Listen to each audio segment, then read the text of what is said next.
5.18 민주화 운동 때 헬기 사격을 증언한 고 조비오 신부의 명예를 훼손한 혐의로 재판에 넘겨진 전두환 씨에 대한 8번째 재판이 오늘 열리죠. 네, 그렇습니다. 이제 그 법률 위반 사항은 사자 명예 그 훼손입니다. 그 조비오 신부가 이를테면 헬기 사격이 있었다고 증언한 것에 대해서 전두환 씨가 그 회고록에 대해서 아니 그 성직자로서 그 파렴치한이다, 사탄이다 이런 얘기를 한 것이 사자 명예 훼손에 지금 그 재판이 이루어지고 있는 것입니다.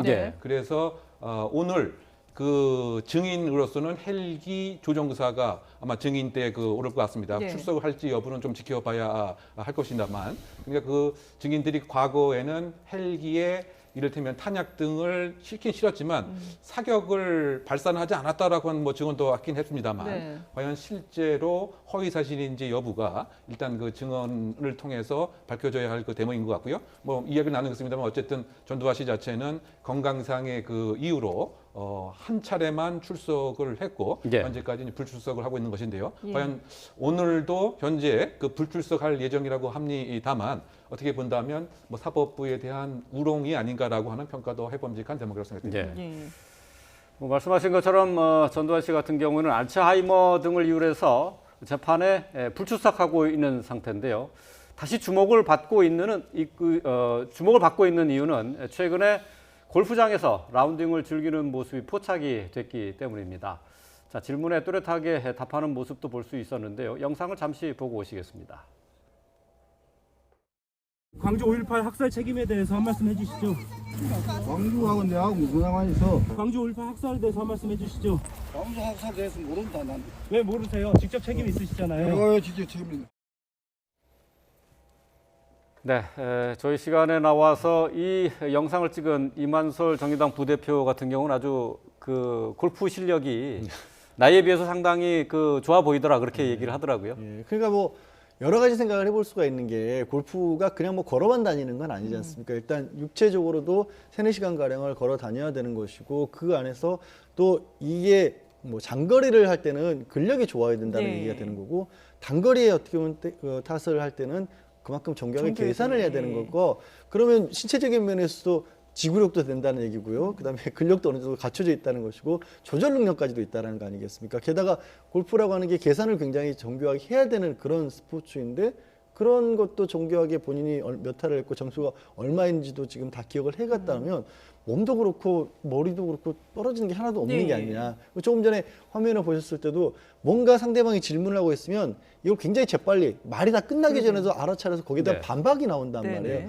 알츠하이머라고 하는 거는 기본적으로 인지 능력이 떨어져서 상황 파악이 안 되고 나에 대해서 무슨 말하고 있는지도 몰라야 되는 게 알츠하이머인데 도저히 저 화면을 봤었을 때는 알츠하이머라고 인정하기가 어려운 상황이죠. 그렇죠. 그러다 보니까 전두환 씨가 이 알츠하이머를 이유로 재판에 불출석하는 건 말이 안 된다. 지금이라도 재판에 나와야 된다. 이런 목소리들이 점점 더 커지고 있거든요. 그렇죠. 그러니까 지금 그 골프 운동을 하려면 적어도 4시간, 5시간을 저렇게 그 야외에 있어야 되는데 그 재판정에는 뭐 1시간이면 충분합니다. 그러면 4시간 정도 저렇게 그 야외에서 정확하게 더군다나 골프에 대한 점수도 정확하게 계산을 했다라고 보조원들이 또 얘기를 하고 있고요. 또 더군다나 그 응답하는 그 과정에서 상당히 상대방을 모욕할 수 있는 이와 같은 논리도 분명히 그 있는 것으로 봐서는 재판에 불출석할 사유 자체가 현재 없는 것은 아닌가 이렇게 평가할 수 있는 대목인 것 같습니다.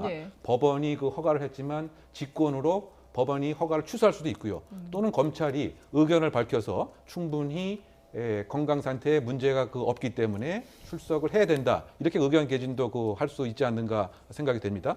어쨌든 그 알츠하이머라고 하는 것은 이를테면 그 치매 단계에서 상당히 가장 후발적인 가장 나중에 심각한 그 상태이기 때문에 오늘 어제 윤정희 배우도 알츠하이머를 10년 동안 알았다라고 하는데 그런 보도가 나왔습니다.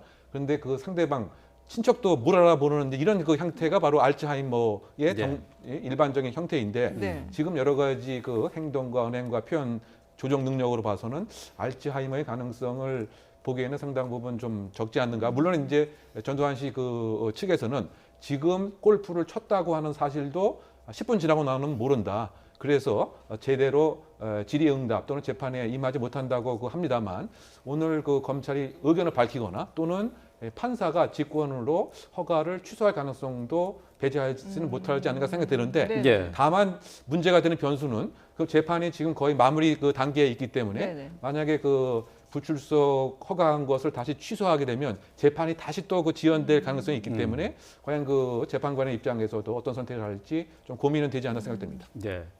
근데 일반적인 재판에서 피고인이 자기 재판에 나오지 않는 것은 불리한 것 아닙니까?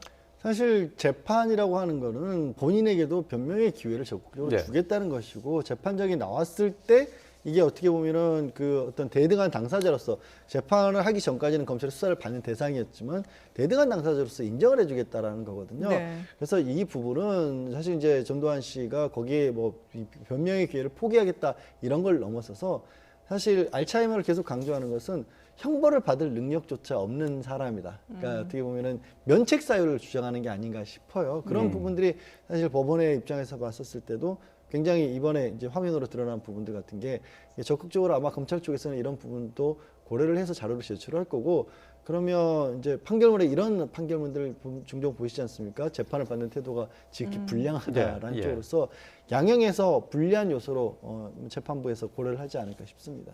예, 그렇군요. 자, 뭐 저희가 뭐 그 전두환 씨에 대한 최근의 근황을 봤기 때문에 이번부터는 또 재판에 나와야 된다는 목소리가 점점 커지고 있는데요. 앞으로 어떻게 진행이 될지 지켜봐야 되겠습니다.